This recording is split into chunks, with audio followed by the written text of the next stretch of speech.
जय Hind. Science with Priyanka class में आपका स्वागत है। अभी जो चल रहा है आपका एनसीईआरटी का साइंस का जो बैच है, जिसमें कि भी बायो चल रहा है। जो 6 वर्ग छठा का और 7वां का जो ठीक है, ये बायो कंप्लीट रूप से खत्म हो चुका है। ये अभी 8वां चल रहा है, ठीक है। और जो आपका 8वां का जो है पहला चैप्टर जो है फसल उत्पादन वाला, वो कंप्लीट हो चुका है। और दूसरा चैप्टर चल रहा है आपका सूक्ष्म जीव जो है मित्र एवं शत्रु चल रहा है, ठीक है। तो इसमें पहला दिन एक दिन का जो क्लास है वो कंप्लीट हो चुका है। अब आज ये चैप्टर भी संपूर्ण रूप से कंप्लीट हो जाएगा। देखिए थोड़ा समझाते चलते हैं। सूक्ष्म जीव मित्र एवं शत्रु का मतलब क्या होता है। सूक्ष्म जीव मतलब वैसा, सूक्ष्म मतलब क्या होता है, छोटा। जीव मतलब जीव मतलब छोटा जीव, वैसे इतना यह छोटा जीव होता है, इसको हम नंगी आंखों से नहीं देख पाते हैं। इसे देखने के लिए हम लोग क्या करते हैं, सूक्ष्मदर्शी का इस्तेमाल करते हैं, ठीक है। उसके बाद देखिए मित्र एवं शत्रु का मतलब यह होता है कि यह सूक्ष्म जीव क्या होता है, हमारे लिए मित्र भी है और हमारे लिए शत्रु भी है। कुछ सूक्ष्म जीव हमारे लिए मित्र है, जैसे देखिए आपका लैक्टोबैसिलस जीवाणु है, जो क्या करता है, दूध को दही में बदलता है, जो हमारे लिए फायदेमंद है। एक तरह से वो अचार को बनाने में भी काम आता है, वो हमारे लिए फायदेमंद है। जैसे आपका राइजोबियम जीवाणु है, जो क्या करता है, पौधे को नाइट्रोजन प्रदान करता है, जिससे पौधा अपना वृद्धि कर पाता है। ये तो हमारे लिए फायदा, हमारे लिए क्या सब चीज था, फायदेमंद था, ठीक ना। जैसे देखिए आपका, देखिए ऐसा नहीं कि जीवाणु ही फायदेमंद होता है, ठीक ना। कुछ वायरस भी हमारे लिए फायदेमंद है। जैसे देखिए कि आपका जो गंगा नदी जो शुद्ध जो रहता है, ठीक ना, तो वो बैक्टीरियोफेज जो होता है, ठीक ना। वह बैक्टीरियोफेज में क्या होता है, वो गंगा नदी का शुद्ध होने का कारण है बैक्टीरियोफेज। और बैक्टीरियोफेज में होता क्या चीज है, कुछ वायरस होता है। वही वायरस क्या करता है, वह जीवाणु जो कि गंगा नदी को अशुद्ध करते रहता है, उस जीवाणु को मार करके खत्म करता है, ठीक ना। तो तेरे समझिए वायरस भी कहीं कहीं हमारे लिए फायदेमंद है, ठीक है। अब कहीं कहीं नुकसानदेह क्या चीज है, जैसे हम बताए थे, जैसे देखिए क्या सल्मोनेला टाइफी, ठीक है। वह क्या है, जीवाणु है, वो क्या कराता है हम लोग को, टाइफाइड कराता है। जैसे देखिए वेरेला वायरस, वो क्या कराता है हम लोग को, चेचक कराता है, ठीक ना। बहुत प्रकार का वायरस है, बहुत प्रकार का, वैसे कुछ कुछ कवक भी है। जैसे आप लीजिए मालासीजिया नाम का एक कवक है, वो आपके शरीर जो सर जो होता है, सर में क्या करवाता है, आपको डेंड्रफ करवाता है, ठीक ना। और डेंड्रफ होने से क्या होता है, आपका जो जड़ें जो होती है, बालों का जो जड़ होता है, वह धीरे धीरे कमजोर होते जाता है और बाल झड़ना शुरू हो जाता है, ठीक ना। तो अब समझिए, हाँ इसका एक प्राकृतिक उपाय है, फायदे बहुत बहुत बहुत दिनों से चलता आ जा रहा है। लेकिन हम लोग इतना डेवलपिंग, इतना केमिकल्स का जो इस्तेमाल करते हैं ना, तो वो एक तरह से बेकार है। ऐसे एंटी, जिससे तो हाँ, जो मालासीजिया जो है वो एक कवक है, यानी फंगी है, ठीक ना। आप ऐसा देखिएगा, उसको मारने के लिए एंटी फंगल शैम्पू भी आता है बहुत प्रकार का, ठीक है। लेकिन उसमें जाने से अच्छा है कि देखिए वो जो कवक जो होता है, थोड़ा इस बात को समझिएगा ध्यान से। देखिए ये जो कवक जो होता है, ये कवक को मारने का काम अगर किसी से करवाना है आपको, तो आप करवाइए सल्फर से। किससे करवाइए आप, सल्फर से। यह सल्फर जो होता है, यह किस में पाया जाता है भाई, यह सरसों तेल में पाया जाता है। यह सल्फर किस में पाया जाता है, यह सरसों तेल में पाया जाता है। अब एक बात बताइए, कवक जो है यही क्या करवा रहा था आपको, डेंड्रफ करवा रहा था। क्या करा रहा था आपको, ये डेंड्रफ करवा रहा था, ठीक ना। आप सरसों तेल लगाइएगा जैसे, तो ये क्या करेगा, उसमें सल्फर जो है वो सल्फर कवक को मार देगा, तो डेंड्रफ आपको होगा नहीं होगा, ठीक है। इसलिए देखिए पहले के व्यक्ति, जो पुराने जमाने का व्यक्ति सब था, वो लोग का बाल बहुत लंबा लंबा होता था, ठीक है। उन लोगों को बाल झड़ने का ज्यादा समस्या नहीं था, वो लोग ज्यादा ऐसे केमिकल सबका इस्तेमाल नहीं करते थे वो लोग। लेकिन हम लोग में क्या है कि वो केमिकल पे ज्यादा भरोसा है, जो नेचुरली चीज है उसको हम लोग इग्नोर करते जाए, इग्नोर उसको हम कर दे रहे हैं, ठीक है। चलिए इसलिए क्या करना चाहिए हम लोग को, सरसों के तेल का इस्तेमाल करना चाहिए कवक को, यानी डेंड्रफ को हटाने के लिए। हाँ एक और बात है कि देखिए ये डेंड्रफ जो होता है वहीं उगेगा जहाँ पे क्या होता है, धूप जो है सही रूप से नहीं पहुंच पाता है। जैसे बाल जो होता है, बाल का क्या है, बाल का कवरिंग होता है पूरा ऊपर, वहां देखिए, या तो देखिए आपका जो यहाँ पे देखिए कांख में होता है, मतलब वैसे वैसे जगह पे ये होता है, ठीक ना, जहाँ पे धूप नहीं पहुंच पा रहा है। ऐसा इसलिए होता है कि आपको हम बताए थे, कुछ बैक्टीरिया, कुछ वायरस हो जाता है, कुछ फंगी जो होता है, वो क्या होता है, अत्यधिक गर्मी को बर्दाश्त नहीं कर पाता है, उसमें वो मर जाता है। जैसे देखिए पहले के व्यक्ति लोग सब क्या होता था, जिसे नहाते थे, ठीक ना, वो धूप में जाकर के बाल को सुखाते थे, ठीक है। अब तो क्या हुआ कि जो है ना, एयर प्रेशर वाला मशीन से आता है, एयर प्रेशर मार करके जो बाल को सुखा दिया जाता है। लेकिन जिसके कारण क्या होता है, ये जो कवक जो था, इसको धूप नहीं मिला, अगर धूप मिला होता तो ये कवक मर जाता, डेंड्रफ नहीं होता, ठीक है। इसलिए जो पहले का बहुत ऐसा सब चीज है जो कि साइंस से जुड़ा हुआ था, ठीक है। अब क्या है कि उसको उसी साइंस को जो केमिकल में बदल दिया गया है, जिससे लगता है कि फायदा है, लेकिन वही केमिकल आगे चल करके वो हानिकारक हो जाता है। चलिए पहले बहुत कुछ हम लोग जान चुके हैं, आज भी हमको बहुत कुछ जानना है हम लोग को। चलिए हाँ, अब क्या चीज है कि नाइट्रोजन स्त्रीकारक साइनो बैक्टीरिया, एक नीले हरे शैवाल। देखिए हाँ, साइनोबैक्टीरिया के बारे में बताए थे, यही है जो कि सबसे पहली बार, साइनोबैक्टीरिया जो है यही है जो कि सबसे पहली बार प्रकाश संश्लेषण किया। सबसे पहला प्रकाश संश्लेषण करने का श्रेय इसी को जाता है, किसको? साइनोबैक्टीरिया को। अब समझिए ध्यान से, ये नाइट्रोजन स्थिरीकरण कैसे करते हैं? इसको नील हरे शैवाल कहते हैं। ये नाइट्रोजन स्थिरीकरण कैसे करते हैं और क्यों करते हैं? कोई भी पौधे के लिए नाइट्रोजन क्यों आवश्यक है, कोई भी जीव के लिए नाइट्रोजन क्यों आवश्यक है, हम इसके बारे में हम आपको बता चुके थे। जैसे देखिए,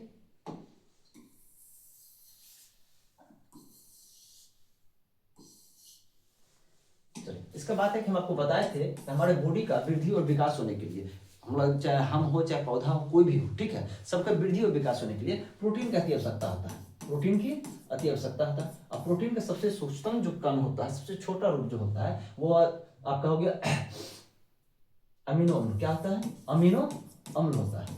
अब देखिएगा, अमीनो अम्ल मतलब क्या होता है? एक एमिन, एक एसिड, अम्ल मतलब एसिड ग्रुप हो गया, एक एमिन ग्रुप, एक एसिड ग्रुप। इसका रासायनिक सूत्र हो जाता है आपका, देखिएगा ध्यान से, NH2C।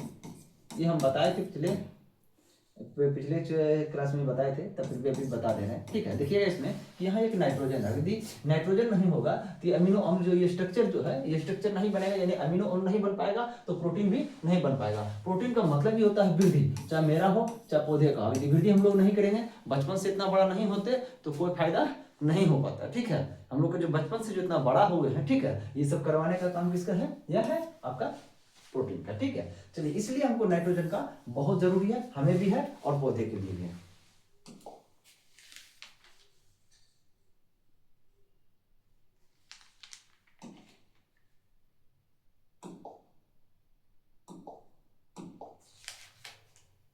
चलिए, क्या चीज के लिए हम लोग को भी है जरूरत है नाइट्रोजन का, और पौधे को भी है जरूरत नाइट्रोजन का।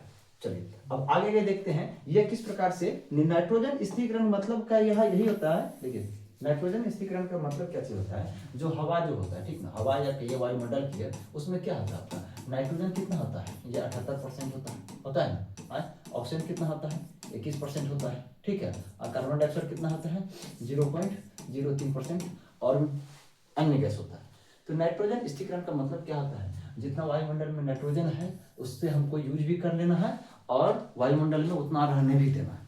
मतलब हम ले भी रहे हैं, ये 78% का हम यूज भी करेंगे, हम लेंगे भी इससे वायुमंडल से, और यहाँ घटने भी नहीं देंगे। इसका मुख्य मकसद होता है।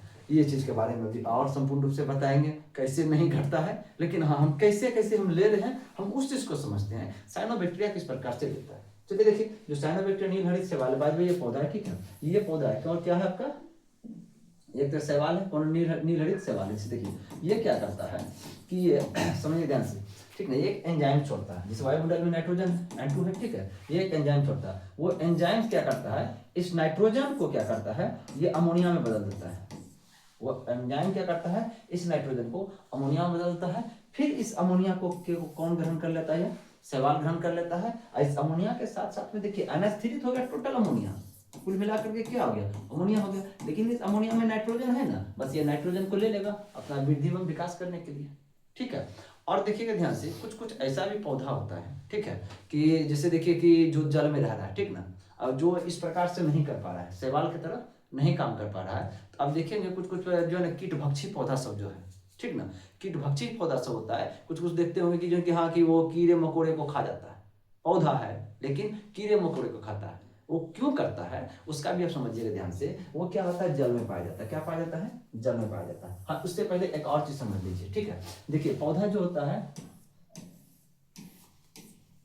जैसे कोई पौधा ले लीजिए, ठीक है, ज्यादा ये सब करता है, दलहनी पौधा करता है। ज्यादा दलहनी मतलब कुछ मटर, चना, जो अरहर जो भी है, ठीक ना, ये सब जो भी सोयाबीन सब जो भी है, जो ये दाल के रूप में यूज करने वाला, ठीक है। और एक तरह से ये भी कर सकते हैं, तो उसको या तो बीज वाला, जो बीज उत्पन्न करने वाला जो भी होता है, ठीक है, वो सब क्या करता है कि अत्यधिक मात्रा में क्या करता है? नाइट्रोजन स्थिरीकरण में भाग लेता है। कैसे लेता है वो समझिए ध्यान से। वो लोग का जो जड़ जो होता है ना, जड़ में क्या होता है कि ग्रंथि होता है, उसके जड़ के ग्रंथि में एक जीवाणु पाया जाता है। कौन सा जीवाणु पाया जाएगा? राइजोबियम। कौन सा? राइजोबियम, ठीक है। ये राइजोबियम क्या करता है कि वायुमंडल से क्या करता है? नाइट्रोजन को खींचने का काम करता है। क्या करता है? वायुमंडल से नाइट्रोजन को खींचने का काम करता है। और ये मिट्टी में बह रहा था, राइजोबियम कहाँ रहता है? ये मिट्टी के अंदर पाया जाता है, ठीक ना, जड़ के ग्रंथि के पास में, ठीक है। अब एक बात बताइएगा, तो यहाँ तो मिट्टी है, यहाँ तो जड़ है, ठीक है, यहाँ मिट्टी है, अब वहाँ राइजोबियम है, ये क्या कर ले रहा है? ये नाइट्रोजन को खींचता है, ये नाइट्रोजन को खींचता है, और यह नाइट्रोजन को किसमें बदलता है? ये भी बदलता है अमोनिया में, ये भी नाइट्रोजन को किसमें बदल देता है? ये भी अमोनिया में बदल देता है। और जब यही अमोनिया को क्या करता है? ये अपने अंदर ले लेता है, और फिर इस अमोनिया में से ये जो एन यानी नाइट्रोजन है उसका पौधा अपना यूज कर लेता है, ठीक है। ये तो मददगार है राइजोबियम, लेकिन कहाँ है? यह मिट्टी वाले सतह पे है, ठीक है, और हर जगह नहीं है। तो अब क्या होता है कि जो जल में रहने वाला पौधा है, जो कहाँ है? जल में रहने वाला है, ठीक है। तो यहाँ पे अगर इसके पास इसके राइजोबियम नहीं है, इसके क्या है? इसके जड़ में क्या है? राइजोबियम नहीं है। राइजोबियम नहीं, तो ये क्या करता है कि अब ये क्या करता है, किस प्रकार का, किसी का देखिएगा इस प्रकार का से बना रहेगा, अंदर गड्ढा टाइप का रहेगा, कोई जीव आएगा, कोई कीड़ा आएगा और इसके अंदर घुसेगा, बस इसके अंदर क्या आता है? उसमें एंजाइम पाया जाता है, उस जो कीड़ा जो होता है, ठीक ना, उसको गला करके और ये क्या करता है? खा लेता है। क्यों खा लेता है? आपको बोले थे कि कोई भी जीव होता है, सबका जो वृद्धि हुआ है उसमें नाइट्रोजन रहता है, क्योंकि उसमें क्या आता है? प्रोटीन के कारण वृद्धि होता है। इसका मतलब प्रत्येक जीव के अंदर नाइट्रोजन है, हाँ? अब इसको नाइट्रोजन नहीं मिल रहा था अपने वृद्धि के लिए, ये कोई कीट को खाया, कोई कीट को खाया, तो कीट के अंदर भी तो नाइट्रोजन था, बस इसका मतलब वही कीट से ये नाइट्रोजन को अपने अंदर ग्रहण कर लिया, ठीक है।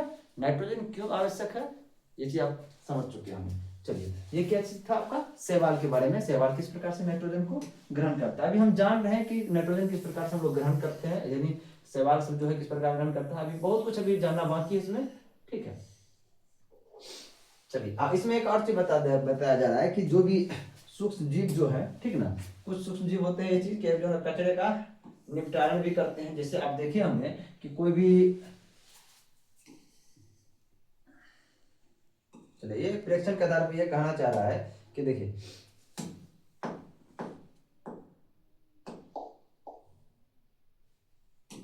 ये कहना चाह रहा है कि 2 गमले लेकर प्रत्येक को मिट्टी से आधा भर दीजिए, इन्हें ए एवं बी चिन्हित कीजिए। मतलब कोई गमला इसको ए नाम ए रखिए और किसी और जो गमला है उसका नाम बी रख दीजिए, ठीक ना।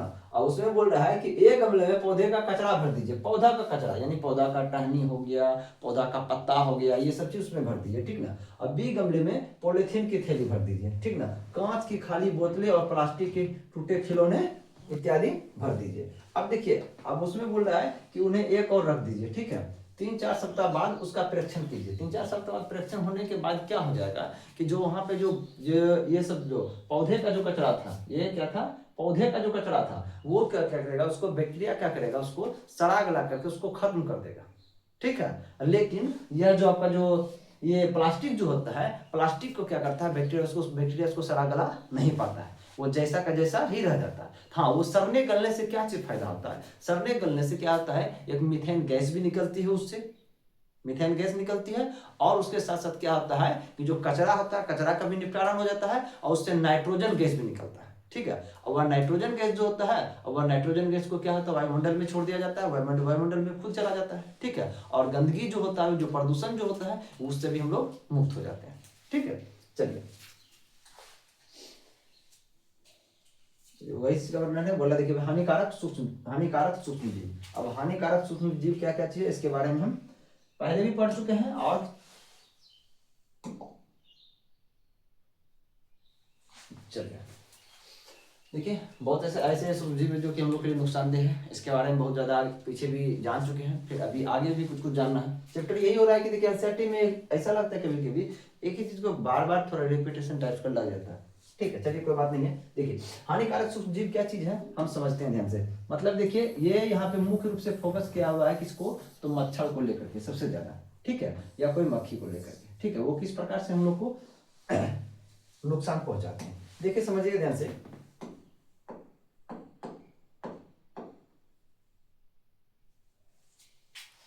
देखिए, ये मक्खी हमारे बोर्ड को भी नुकसान पहुंचा रहा है, जब यदि बैठ जाएगा कहीं पे तो बोर्ड का स्क्रीन काम नहीं करेगा। समझिए ध्यान से, देखिए किस प्रकार से यह नुकसान पहुंचाता है। आप लोग नाम सुने होंगे टाइफाइड का, किसका नाम सुने होंगे? टाइफाइड का। पटना में भी जो भी स्टूडेंट पढ़ रहा है उसको ज्यादा चांस होता है टाइफाइड हो जाने का, टाइफाइड का। देखिए, टाइफाइड हो गया, देखिए आपका डेंगू हो गया, मलेरिया हो गया, ठीक है। इस सब में मच्छर का एकदम बहुत ज्यादा हाथ रहता है, ठीक ना। देखिए, अब टाइफाइड में देखिए किसका हाथ रहता है, किस प्रकार से होता है, होने का चांस नहीं रहता है। देखिए टाइफाइड जो होता है आपका किस एक बैक्टीरिया से होने वाला रोग है, कौन सा, सल्मोनेला टाइफी, सल्मोनेला टाइफी। अब समझिएगा ध्यान से, इसमें होता है क्या चीज है कि ये जो होता है सल्मोनेला टाइफी जो होता है ये कहाँ पे इफेक्ट करता है, आंत पे। कहाँ इफेक्ट करता है, आंत पे, ठीक है, आंत में यह संक्रमण करता है, ठीक ना। तो अब समझिए ध्यान से, उसके बाद क्या होता है, यह मल के थ्रू क्या होता है, फिर शरीर से बाहर निकलता है। इसका मतलब क्या हो गया कि मल में भी बहुत अधिक मात्रा में क्या रहेगा आपका, ये सल्मोनेला टाइफी, ठीक ना। अब क्या आंत में संक्रमण किया है तो क्या छोटी आंत बड़ी आंत होते हुए क्या होता है, अवशिष्ट चीज जो मल के रूप में बाहर निकलता है, जब वही रास्ता से मल भी निकल रहा है तो उसमें आपका सल्मोनेला टाइफी होना जरूरी है। अब इस मल पे क्या हुआ कि कोई मक्खी आकर के बैठ गया, ठीक है, और वह मक्खी इस पे बैठा, ठीक है। आप देखिए समझिए ध्यान से, एक मक्खी आकर के इस पे बैठ गया। अब यही मक्खी क्या हुआ, उड़ते हुए आकर के आपका भोजन रखा हुआ है, खाना वाना रखा हुआ है, खुला है, ठीक ना, उस पे आकर के बैठ गया, ठीक है। मतलब क्या समझिए ध्यान से, सल्मोनेला टाइफी कहाँ संक्रमित किया था, ये टाइफाइड का जो बैक्टीरिया है सल्मोनेला टाइफी कहाँ संक्रमण किया था, आंत में किया था। आंत से होते हुए क्या हुआ, ये मल में प्रवेश किया और मल क्या हुआ, शरीर से बाहर निकला, ठीक है। और उस मल पे क्या हुआ, एक मक्खी बैठा, क्या बैठ गया, एक मक्खी बैठ गया। मक्खी बैठ गया, मच्छर बैठ गया, कुछ भी बैठ गया, ठीक ना, किसी भी कारण से हो सकता है, कोई बड़ी बात नहीं है, ठीक है। अब क्या हुआ, वो मक्खी कहाँ उड़ करके चलाया, हम लोग का भोजन पे, क्या चलाया, हम लोग का भोजन पे। अब भोजन को हम लोग क्या किया, ग्रहण कर लिया, भोजन को हम लोग क्या किए, हम लोग खा लिए, ठीक ना। अब खा लिए हम लोग भोजन को, तो इसका मतलब ये सल्मोनेला टाइफी कहाँ चलाया, सल्मोनेला टाइफी चलाया फिर पुनः हमारे पेट में, ठीक है। अब पेट में चला गया तो फिर यह क्या करेगा, हमारे आंत को फिर संक्रमित करेगा। मतलब ये था किसी और के आंत में, वहां से मल के रूप में बाहर निकला और मक्खी उसको लेकर के आकर के, ठीक ना, वो किसी के भोजन पे रख दिया, वो भोजन जो व्यक्ति खाया, ठीक ना, और उसके फिर पेट में चला गया, क्या चला गया, फिर सल्मोनेला टाइफी, क्या चला गया, सल्मोनेला टाइफी।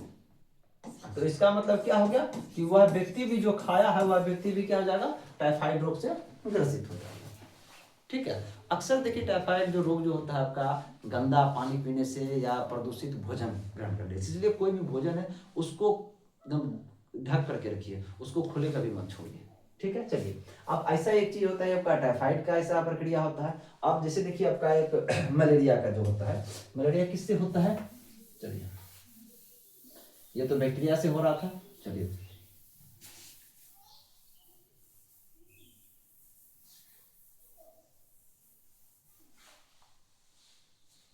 चलिए आगे क्या चीज है आपका, मलेरिया है।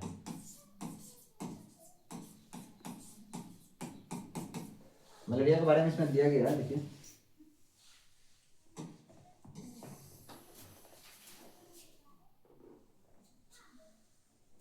देखिए ये क्या आपका मलेरिया का मच्छर है, जिसको हमको क्या कहते हैं, मादा एनोफिलिस मच्छर, ठीक है।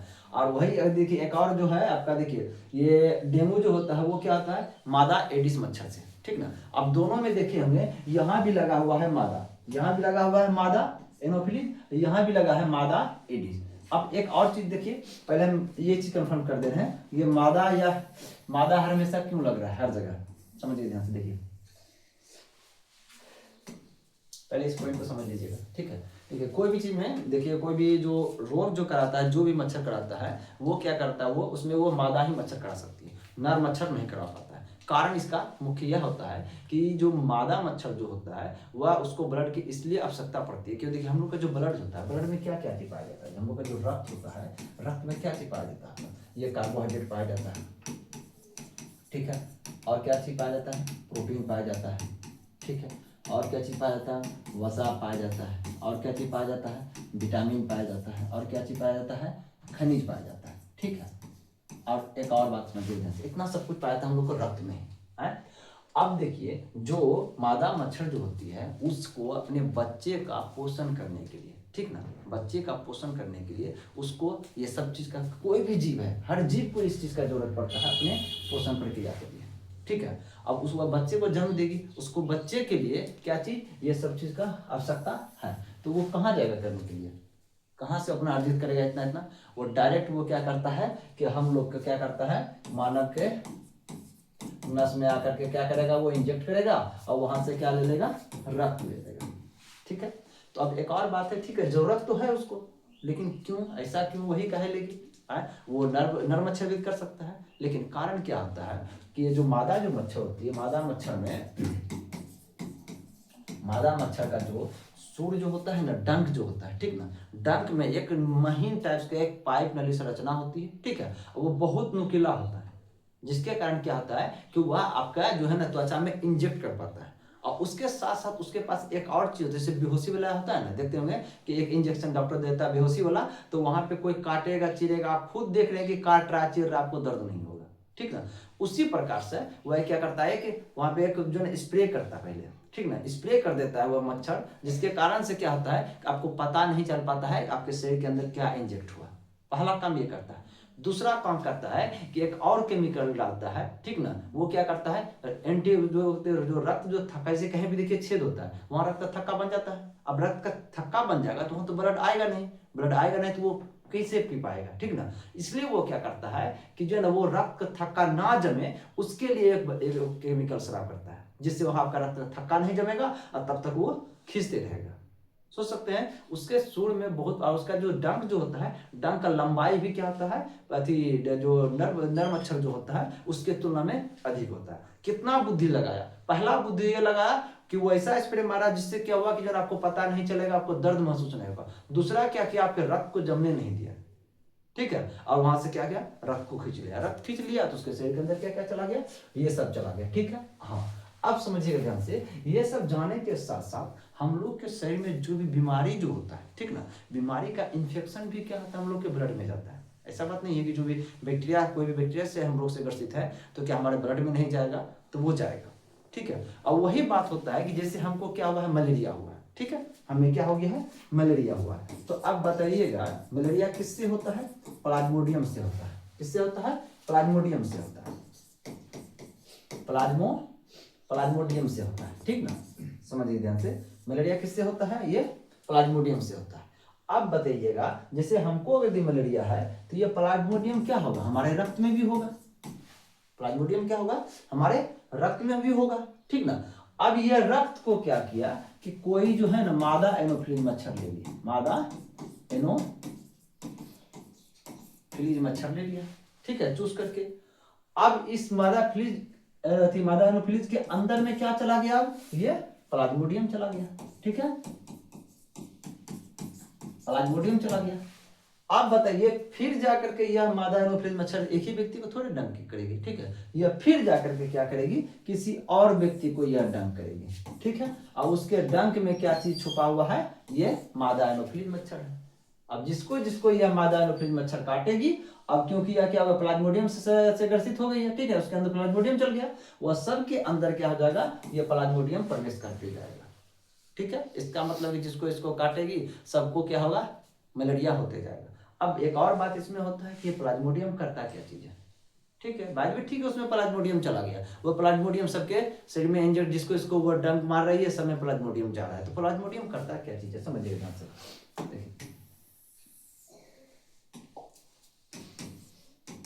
देखिए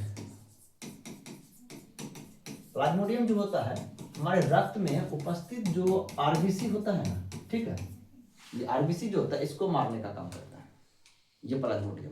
और ये क्या करता है, हमारे लीवर को भी क्या करता है, नुकसान पहुंचाता है। ये प्लाज्मोडियम का सबसे ज्यादा जो हानिकारक प्रभाव जो पड़ता है आपका आरबीसी में पड़ जाता है, और आपका क्या होता है, ये लीवर में पड़ जाता है। ये प्लाज्मोडियम क्या चीज है, और इसका जो जनन प्रोसेस जो होता है बहुत खतरनाक होता है। हम आपको ये बताए थे कि यह जो प्रोटोजोआ है, ठीक ना, इसमें क्या होता है कि इसी का वर्ग का कौन कौन था, आपका अमीबा था, क्या था आपका, अमीबा था, और क्या चीज था आपका, पैरामीशियम था, इसके वर्ग में आता है पैरामीशियम था। लेकिन हाँ, ये दोनों में क्या था कि ये जो विभाजन होता है ना, ये जनन का प्रक्रिया जो होता है एक से ये होता है 2, पैरामीशियम भी होता है जनन, जब एक अपना संख्या बढ़ाना चाहेगा एक से बढ़ाएगा 2, लेकिन ये जो आपका जो प्लाज्मोडियम जो है ये क्या बढ़ाएगा, एक से अनेक, एक से एक रहेगा और बन जाएगा बहुत सारा। सोच सकते हैं इसकी जनसंख्या की वृद्धि दर इतनी तेज है जो कि हमारे शरीर के लिए बहुत ज्यादा घातक हो जाता है, ठीक है। इसलिए दोनों का क्या, कौन सा जन्म से दोनों करता है, द्विखंडन, मैंने दो भाग में बढ़ता है तो इसको द्विखंडन द्वारा जन्म होता है। और ये प्लाज्मोडियम जो होता है ये क्या होता है, बहुखंडन द्वारा जन्म होता है। चलिए सेम प्रोसेस जो होता है जो डेंगू जो होता है, चलिए देखिए ध्यान से, अब डेंगू क्या है, मादा एडिस मच्छर काटने से हो जाता है। कैसे हो गया आपका डेंगू भी, क्या हो गया, मादा एडिस मच्छर। आप समझिएगा ध्यान से, आपको तो कंफर्म हो चुके हैं आप लोग कि ये मादा क्यों अक्सर, ये नर क्यों नहीं। हाँ, और जो नर जो होता है, ठीक ना, नर क्या करता है, आप बोलिएगा मादा अनुकूलित यहाँ से अपना जो है ना पोषण प्राप्त कर लेती है। तो जो नर मच्छर होता है वो क्या करता है कि जो बगीचे में हो गया, कहीं फूलवाड़ी में हो गया, वो क्या करता है कि पौधे से वो क्या करता है, रस को चूस चूस करके क्या करता है, अपना जीवन यापन करता है। पुरुष मच्छर, नर मच्छर, वो नर मच्छर काटने का काम नहीं करता है, ठीक ना, वो क्या करता है, बस ऐसे ही अपना पौधे को निर्भर रहता है। चलिए, हाँ, डेंगू जो है तो क्या आता है कि मादा एडिस मच्छर के काटने से होता है, ठीक है। अब समझिए ध्यान से, ये डेंगू में क्या होता है, ये सबसे ज्यादा जो हम लोग का वार करता है वो प्लेटलेट्स पे, क्या पे, प्लेटलेट्स पे। ये प्लेटलेट्स क्या करता है, ये प्लेटलेट्स का काम होता है, ये कहाँ पाया जाता है, हम लोग का रक्त में पाया जाता है। रक्त में 3 प्रकार का कोशिका जो होता है आपका, देखिए आरबीसी होता है, डब्ल्यूबीसी होता है और प्लेटलेट्स होता है, ठीक है। आरबीसी पे कौन है थी हावी हुआ था, मादा एनोफ्लिज हुआ था, ठीक है। और ये प्लेटलेट्स पे कौन हावी हो रहा है आपका, प्लेटलेट्स पे हावी हो रहा है आपका ये डेंगू यानी मादा एडिस मच्छर। अब प्लेटलेट्स का काम क्या होता है भाई, प्लेटलेट्स का काम होता है रक्त का थक्का बनाना, रक्त का थक्का बनाना। अब बताइए, अब इसी को यह डाउन कर देता है, इतना डाउन करता है इसको, ये प्लेटलेट्स को, ये मादा एडिस, कि घंटों में 10-10 हजार घट जाता है, ठीक है। लगभग इसका जो संख्या होना चाहिए लगभग 1.5 लाख से लेकर के 4.5 लाख के आसपास, ठीक है, 4.5 लाख के आसपास इसका काउंट होना चाहिए, किसका, ये प्लेटलेट्स का। लेकिन जैसे ही आपको अगर ये डेंगू जो ये डेंगू मच्छर काटता है, ठीक ना, और उसके बाद क्या चीज होगा, ये प्लेटलेट्स 10,000 20,000 की संख्या में घटना शुरू हो जाएगा। वही अगर देखिए खतरा तो समझ लो 50,000 से नीचे होता है तो खतरा है, ठीक है। लेकिन वह लगभग देखिए बहुत ऐसे मेरे एक रिश्तेदार में है, उसका लगभग समझिए कि 18,000 तक पहुंच गया था, वहां से भी बच पाया। बहुत मुश्किल हो पाता है यहाँ से बच पाना, बहुत ज़्यादा उसको ब्लड देने की आवश्यकता पड़ जाता है, बहुत ज़्यादा, क्योंकि उसके शरीर का जो ब्लड है उसमें प्लेटलेट्स खत्म हो चुका है। तो बाह्य ब्लड इसलिए दिया जाता है कि उसमें जो प्लेटलेट्स है वह इसका काम आ जाएगा, ठीक है। अब प्लेटलेट्स कमेगा तो क्या होगा, इंटरनल ब्लडिंग हो जाएगा, आपके बॉडी के अंदर ही ब्लडिंग होने लगेगा, रक्त थक्का रहेगा नहीं। अब बहुत बार ऐसा भी होता है कि सिर्फ प्लेटलेट्स को चढ़ाया जाता है, दूसरे के ब्लड में क्या करेगा, प्लेटलेट्स को प्योरीफाई करके बस सिर्फ प्लेटलेट्स को चढ़ाया जाता है, ठीक है। चलिए, लगभग समझ चुके हम इस चीज को।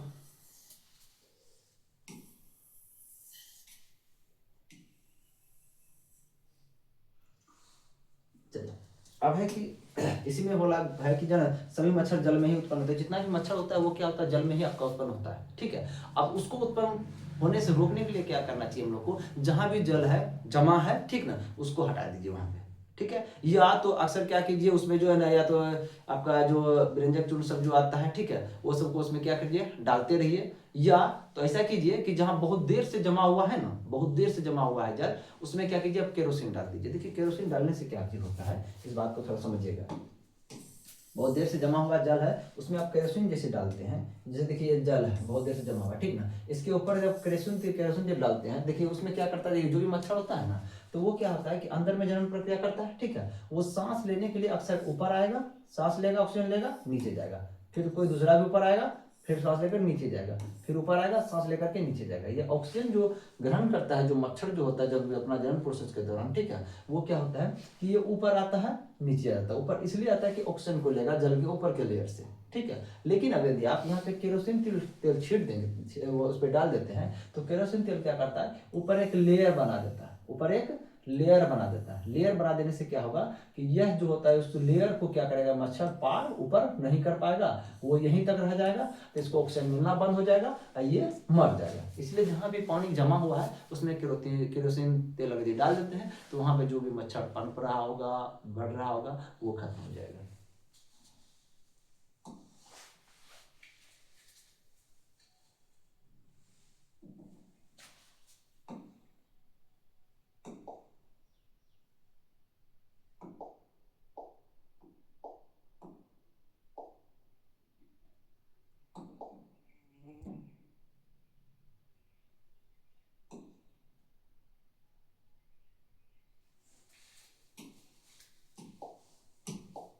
एक चैप्टर गैप हो गया वहां से, पेज 1 है।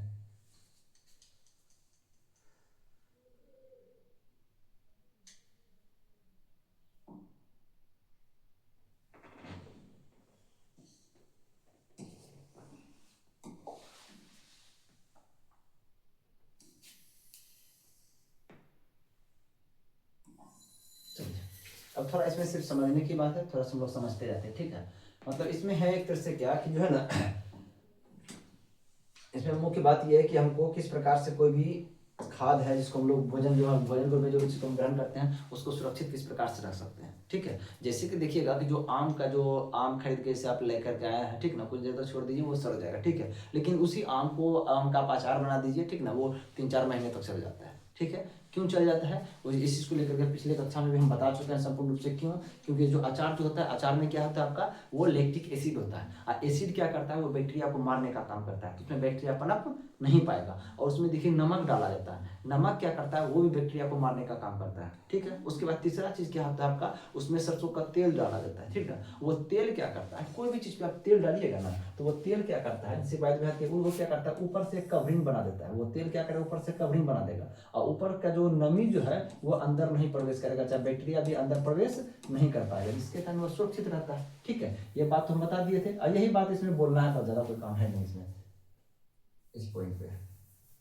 चलिए देखिए क्या चाहिए, रासायनिक उपयोग क्या चाहिए, देखिए हाँ, नमक खाद्य तेल का उपयोग सूक्ष्मजीवों को वृद्धि रोकने के लिए समान रूप से किया जाता है। इन्हें परिरक्षक मतलब उसका रक्षा करना, जो भी है भोजन जो भोज्य पदार्थ है उसका रक्षा करना, उसको हम लोग क्या कहते हैं, परिरक्षक कहते हैं। चलिए उसके बाद क्या है, नमक द्वारा परिरक्षण। नमक द्वारा परिरक्षण मतलब क्या चीज है, कोई भी चीज है, देखिए मांस मछली सब जो होता है उस पर नमक डाल देने से क्या होता है, उस पर बैक्टीरिया उस पर नहीं पनप पाता है, जिसके कारण उसका रक्षा होता है। अब देखिए क्या, चीनी द्वारा परीक्षण। चीनी द्वारा परीक्षण किसका होता है, जैम जेली स्क्वैश सब जो होता है, जैम सब जो हम लोग खाने का काम करते हैं हम लोग सबको, ठीक है। देखिए उसमें क्या चीज होता है कि चीनी उसमें जब ज्यादा डाल दीजिएगा तो वो चीनी क्या करता है, जैम में उपस्थित जो भी जल होता है वहां पे, ठीक है, जल को पूर्ण रूप में अवशोषित कर लेता है। अब बैक्टीरिया जो जाएगा उसको वहां जल मिलेगा ही नहीं, तो जल की कमी के कारण बैक्टीरिया क्या होता है, वहां खत्म हो जाता है।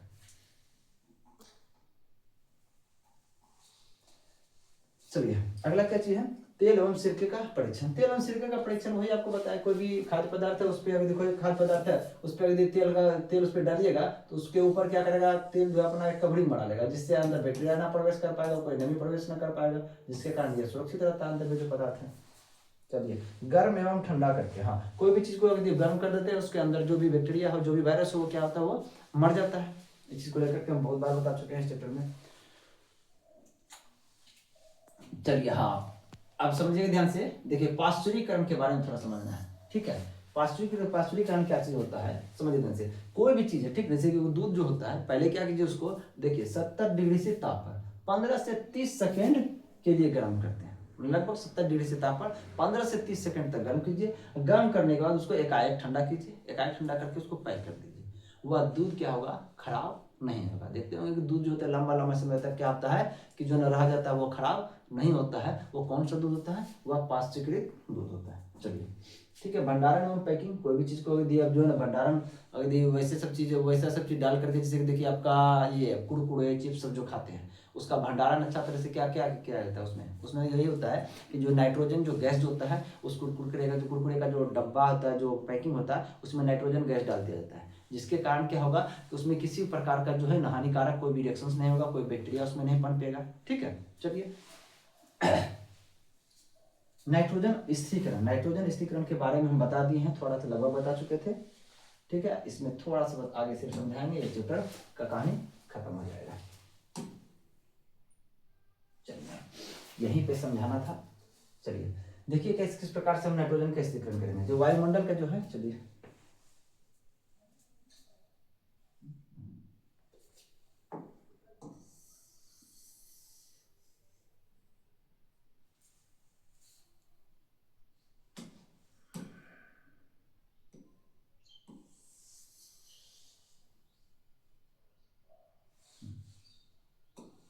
चलिए क्या है, वायुमंडलीय नाइट्रोजन। अब हम यहाँ से शुरू करेंगे, इस प्रकार से जाएंगे और फिर यहाँ पर आएंगे कैसे कैसे नाइट्रोजन का स्थिरीकरण होता है। हम आपको बताए थे जो नाइट्रोजन जो होता है वायुमंडल में 78% है। कहने का स्थिरीकरण, कहने का मतलब ये होता है कि आप नाइट्रोजन यहाँ से लीजिए भी और यहाँ पे पूर्ति भी कीजिए। वायुमंडल से यदि आप सिर्फ नाइट्रोजन ले रहे हैं, नाइट्रोजन वायुमंडल से खत्म हो जाएगा, फिर अगला पीढ़ी आपका क्या करेगा, उसे भी नाइट्रोजन कर सकता है। तो मतलब यही स्थिरीकरण का मतलब होता है कि आप नाइट्रोजन ले भी रहे हैं, वहां नाइट्रोजन दे भी रहे हैं, ठीक ना, जिसके कारण है 78% सब दिन बना पड़ा है। कैसे है अब समझते हैं। देखिए वायुमंडल का जो नाइट्रोजन जो होता है जरूरी है, किसको जरूरी है, हमें भी जरूरी है, ठीक है, और पौधे को भी जरूरत है, ठीक है। अब देखिए पौधे के पास जो नाइट्रोजन जो होता है दो विधि से आता है। पहले पौधे को नाइट्रोजन हमको देना दो विधि से आता है। पहला विधि होता है, एक विधि जो फर्स्ट विधि ये वाला देखिए, ये क्या चीज आपका है, वायुमंडलीय नाइट्रोजन का जीवाणु एवं नीले हरे शैवाल द्वारा स्थिरीकरण। हम आपको बताए थे जो लेग्यूम पौधा होता है, जो दलहनी पौधा होता है आपका, मटर हो गया, चना हो गया, मूंग हो गया, ये सब क्या होता है, ये सब का जो जड़ जो होता है, समझिए ध्यान से, इसके जड़ में क्या होता है आपका, एक राइजोबियम जीवाणु होता है। क्या होता है आपका, राइजोबियम जीवाणु होता है। ये राइजोबियम जीवाणु क्या करता है, जो ठीक है, ये जो वायुमंडल है, वायुमंडल में उपस्थित जो नाइट्रोजन होता है, वह नाइट्रोजन को खींच करके उसको किस में बदल देता है, ये अमोनिया में बदल देता है। बस वो अमोनिया क्या होता है, जब अम्ल वर्षा होती है, समझिए ध्यान से, जो अम्ल वर्षा मतलब समझते हैं कि जिस वर्षा में अम्ल की मात्रा, ठीक है, उसको हम लोग कहते हैं अम्ल वर्षा। अभी समझ ध्यान से, अभी तो उसको बताएंगे अभी, ठीक है। ये क्या करता है, नाइट्रोजन को क्या करता है, अमोनिया में बदल देता है, और वह अमोनिया क्या होता है, या जड़ में आता है, और जड़ से ये पौधा क्या करता है, या नाइट्रोजन को क्या करता है, फिर से अवशोषित करके अपना वृद्धि एवं विकास करता है। ठीक, ये प्रोसेस हुआ, कौन करवा रहा है, राइजोबियम। और राइजोबियम को क्या फायदा होता है, राइजोबियम जो वायुमंडलीय नाइट्रोजन को अवशोषित करके पौधा को दिया, तो ये राइजोबियम को क्या फायदा है, तो देखिए राइजोबियम का क्या फायदा होता है, यह नाइट्रोजन जिससे ऊपर जाएगा, ठीक है, और यह पौधा जो प्रकाश संश्लेषण करके या कार्बोहाइड्रेट बनाएगा, ग्लूकोज बनाएगा, जो ऊर्जा बनाएगा, वह क्या करता है, वह इसको देता है, राइजोबियम को देता है, ठीक है। यानी खाना ये जो होता है, ये इसको क्या देता है, खाना देता है, ठीक है। और ये राइजोबियम उसको क्या देता है, ये उसको देता है नाइट्रोजन देता है, ठीक है, समझे, मतलब दोनों एक दूसरे पे डिपेंडेंट है, ठीक है, सहसंयोजक बंधन के रूप में एक तरह से क्या होता है, दोनों कार्य करता है। चलिए अब क्या होगा, ये शैवाल के बारे में बता दिए थे। शैवाल भी क्या करता है, एक एंजाइम स्रावित करता है, वह एंजाइम क्या करता है, नाइट्रोजन को अमोनिया में कन्वर्ट कर देता है, उससे शैवाल यूज करता है, ठीक है। अब इसका मतलब ये क्या हुआ कि इस विधि के द्वारा नाइट्रोजन कहाँ आ चुका है, मिट्टी में प्रवेश हो चुका है, ठीक है, राइजोबियम के द्वारा। अब समझिएगा ध्यान से, यानी राइजोबियम कौन कराता है, जीवाणु का बात आएगा तो राइजोबियम होगा। नीलहरी शैवाल में क्या काम करता है, एंजाइम काम करता है, ठीक है। चलिए, और दोनों अमोनिया उत्पादन करके ही क्या करता है, नाइट्रोजन लेता है। एक प्रोसेस ही होता है, एक प्रोसेस होता है तड़ित द्वारा नाइट्रोजन का स्थिरीकरण। तड़ित मतलब जब वज्रपात होता है, इसको हम लोग ठनका कहते हैं, जिससे ठनका होता है तो उस समय क्या होता है, जो वायुमंडल का जो होता है, समझिए ध्यान से, जो वायुमंडल का आपका जो नाइट्रोजन होता है या जो ऑक्सीजन जो होता है, दोनों रिएक्ट करके नाइट्रिक अम्ल बनाता है, HNO3 बनाता है। क्या बनाता है, HNO3, इसको हम लोग क्या कहते हैं, नाइट्रिक अम्ल कहते हैं। अब समझिएगा ध्यान से, जब बारिश होता है तो बारिश होता है तो ये नाइट्रिक अम्ल के साथ मिल जाता है, ठीक ना, वर्षा जो होती है तो वर्षा के साथ ये क्या होता है, कहाँ मिट्टी पे नहीं गिरेगा, है मिट्टी पे गिरेगा तो मिट्टी पे क्या पाया जाता है, पौधा पाया जाता है। यह क्या हो जाएगा, यह अम्ल वर्षा। जैसे देखिए ये क्या हो गया, ये तो हो गया अम्ल, ये हो गया वर्षा, इसको कुल मिला के कहते हैं अम्ल वर्षा। कुल मिला के क्या कहते हैं हम लोग, अम्ल वर्षा। यह अम्ल वर्षा के रूप में क्या हो जाएगा, ये कहाँ, वो मिट्टी पे गिरेगा, मिट्टी में क्या पाया जाता है, आपका पौधा पाया जाता है, ठीक है। वो पौधा क्या करेगा, या मिट्टी अवशोषित कर लेगा, तो मिट्टी में जो पाया जाता है पौधे ने अवशोषित करेगा। तो अब देखिए ये भी क्या हुआ था, नाइट्रोजन मिट्टी में आया था, इधर से भी नाइट्रोजन मिट्टी में आया था, इधर से भी नाइट्रोजन कहा आया, मिट्टी में आया। अब मिट्टी से सभी नाइट्रोजन को कौन अवशोषित कर लेगा, ये पौधा ले लेगा, ठीक है। अब बताइए, ये पौधा में नाइट्रोजन चल गया। हम आपको बोले थे कि नाइट्रोजन प्रोटीन का निर्माण करता है, और प्रोटीन हर जीव को चाहिए, चाहे पौधा हो या जंतु हो। अब इस पौधे को कौन ग्रहण कर रहा है, ये पौधे के पत्ते को खाए, जैसे भी खाए, हम खाए, आप खाए, या एक तरह से कोई जानवर खा लिया, ठीक ना, उस पौधे को क्या किया, जंतु द्वारा पौधे का खाना, मतलब जंतु उस पौधे को क्या किया, खा लिया, यानी पौधे के पत्ते को ही खाया, लेकिन पत्ते में भी नाइट्रोजन था भाई, पहुंचा था ना, तो उसको खा लिया। उसके बाद देखिए, उत्सर्जन एवं जीवों की मृत्यु द्वारा उत्पन्न नाइट्रोजन अवशिष्ट। अब यह जंतु जो है, जंतु तो मरेगा, जैसे कोई भी मरना है, हमको भी मरना है, आपको भी मरना है, कोई भी जंतु मरना है। जैसे कोई भी जानवर जो होता है, जो मर जाता है, उसको आप फेंक देते हैं कहीं भी, उसको जलाते नहीं है, तो वो देखिएगा कुछ दिन के बाद वहां पे जहाँ फेंके थे ना, कुछ दिन के बाद वहां नहीं नजर आएगा, कुछ नजर नहीं आएगा, कुछ हड्डी उड्डी सिर्फ नजर आएगा।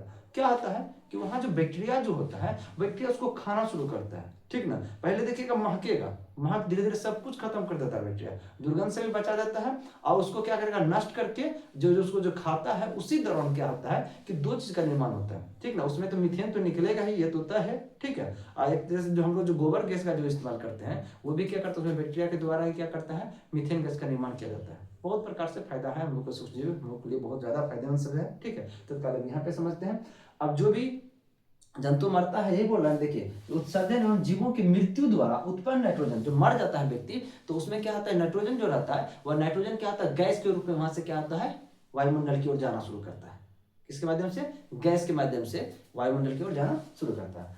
अब देखिए, या तो देखते हैं, या तो वह गैस के माध्यम से चला जाता है, या तो वो क्या करता है, फिर वो जो भी होता है व्यक्ति जो मरता है वह कहाँ रहता है, मिट्टी के पास रहता है, ठीक ना, मिट्टी अपना रहता है, किसी को कोई मरता है फेंक देता है मिट्टी के पास, ठीक है। फिर मिट्टी से क्या होता है, वो गैस के रूप में क्या होता है, वहां से फिर बाहर निकलता है नाइट्रोजन, और गैस में बाहर कहाँ जाएगा, वायुमंडल में जाएगा, ठीक ना। और वायुमंडल कहाँ गया, पे फिर नाइट्रोजन यहाँ पहुंच गया, वायुमंडल पहुंच गया। इसका मतलब क्या हुआ, यहाँ से नाइट्रोजन लिया गया, उसके बाद ये प्रोसेस होने के फलस्वरूप क्या, और फिर नाइट्रोजन कहाँ पहुंच गया, वायुमंडल में पहुंच गया, जिसके कारण ये 78% का 78% बना हुआ है। चलिए अब कहानी, अच्छा देखिए बहुत कुछ है जो कि हम एक्स्ट्रा सब बहुत कुछ बताए हैं इसमें तो आपको बुक में इसका जो है ना जिक्र नहीं है, तो फिर बता देते हैं। देखिए इसमें क्या चीज़ है कि हम लोग जो सेल्यूलोज जो होता है, सेल्यूलोज का हम लोग पाचन नहीं कर पाते हैं। क्यों नहीं कर पाते हैं?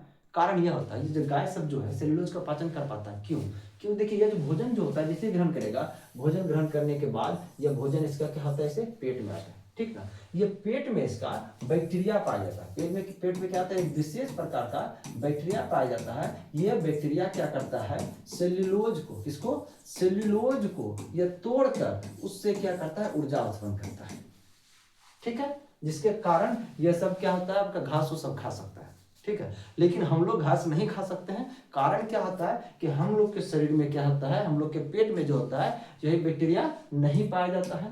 यदि बैक्टीरिया पाया जाता तो हम लोग भी घास खा करके आराम से जी सकते थे। यही बैक्टीरिया की कमी है, नहीं तो ये होता तो हम लोग भी सेल्यूलोज को तोड़ करके ऊर्जा उत्पन्न कर सकते थे, स्टार्च को तोड़ करके ऊर्जा उत्पन्न कर लेते हैं हम लोग ना, कार्बोहाइड्रेट को आए, तो सेल्यूलोज को हम लोग तोड़ नहीं पाते हैं क्योंकि हम लोग में बैक्टीरिया नहीं।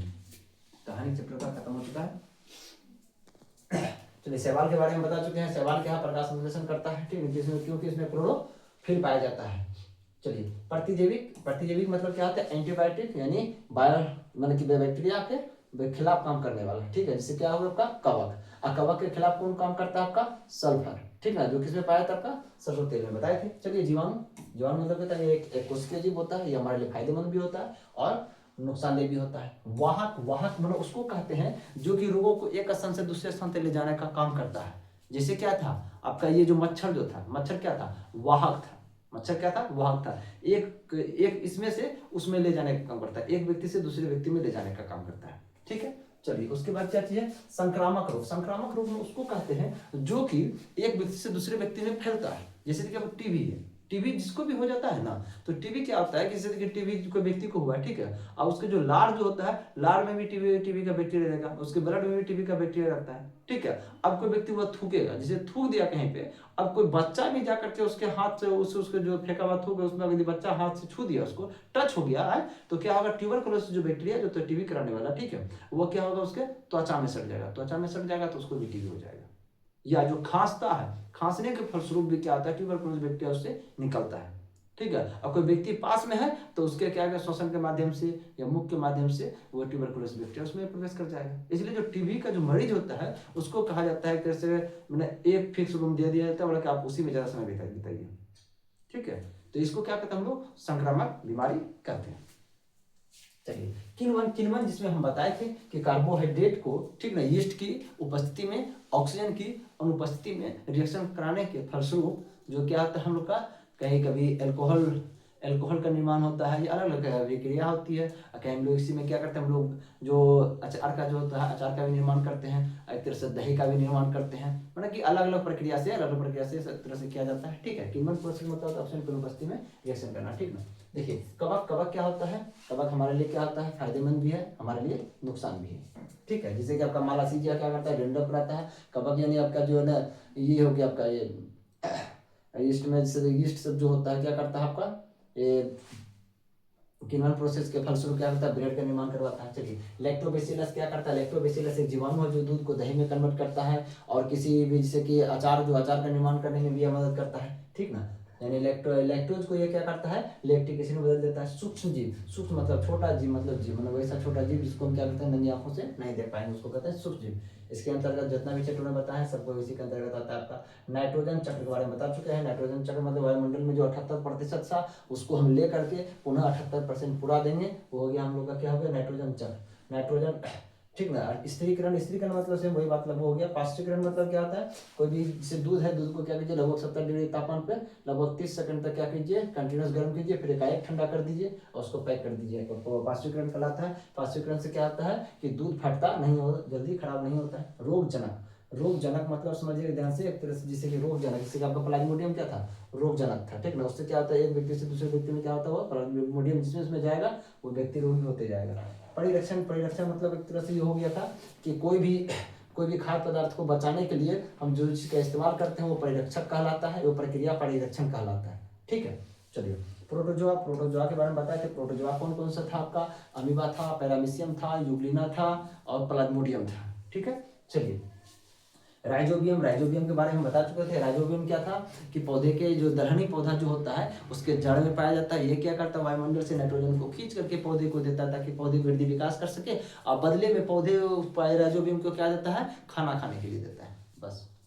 चलिए उसके बाद क्या है, टीका और वैक्सीन। टीका और वैक्सीन मतलब क्या चीज होता है कि यदि डायरेक्ट जो ओरिजिनल बैक्टीरिया है, जो ओरिजिनल जैसे वायरस है वो हमें हमारे अंदर घुस जाएगा तो हमको क्या कर देगा, रोगी कर देगा। इसलिए हम लोग क्या करते हैं, डुप्लीकेट यानी कि एक तरह से निष्क्रिय रूप का जो वायरस जो होता है वो अंदर पहुंचवाते हैं, ताकि कि जन वो हमारे शरीर को नुकसान भी ना पहुंचा पाए और हमारा जो एंटीबॉडी है उसको पहचान भी ले और उसके लिए क्या करें, हथियार बना करके रखे, ताकि कभी भी वो ओरिजिनल वायरस जब भी प्रवेश करेगा तो उसको हमारा एंटीबॉडी मार गिराएगा, ठीक है। उसी को हम लोग क्या कहते हैं, टीका। एडवर्ड जेनर ने इसका स्टार्ट किया था, खोज किया था। विषाणु, विषाणु मतलब एक तरह से क्या हो गया, वायरस। वायरस क्या करता है, यह सजीव और निर्जीव के बीच का कड़ी है, ठीक है ना। इसको हम सजीव कह सकते हैं ना इसको निर्जीव कह सकते हैं। मतलब समझिए भूत देखते हैं, बाहर रहते कुछ भी नहीं है, देखे अभी नहीं, हम भी नहीं देखे, मतलब कहा जो जाता है जैसे किसी व्यक्ति में घुसेगा, ठीक ना, तब वो अपना रूप में आता है, वही बात होता है। वायरस बाहर में कुछ भी नहीं, उसका कोई वैल्यू नहीं है। जैसे किसी सजीव के अंदर में प्रवेश करेगा तो अपना काम करना शुरू कर देगा, जिस प्रकार से वो चाहेगा आपके कोशिका को नचाने के लिए, करने के लिए, जो भी करना चाहेगा वो अपने अनुसार से करते जाएगा। वायरस के बारे में बताए थे, दो प्रकार का वायरस होता है, एक डीएनए वायरस होता है, एक आरएनए वायरस होता है। आरएनए वायरस जो होता है बहुत खतरनाक होता है, आपका पोलियो, इन्फ्लुएंजा, आपका जो एड्स है, सबसे कौन सा वायरस है आपको लोग का है, ये आरएनए वायरस। चलिए यीस्ट, खमीर, ये यीस्ट क्या क्या था, अल्कोहल बनाने में काम आ रहा था। यही यीस्ट जो होता है आपका, ये यीस्ट आपका ब्रेड बनाने में काम आ रहा था। चलिए लगभग एक तरह से रिवीजन भी हो गया, ये चैप्टर भी कंप्लीट रूप से खत्म हो गया। अगला जो चैप्टर है वो जनन चैप्टर है, जो उसका भी कल वीडियो आ जाएगा। थैंक यू, जय हिंद।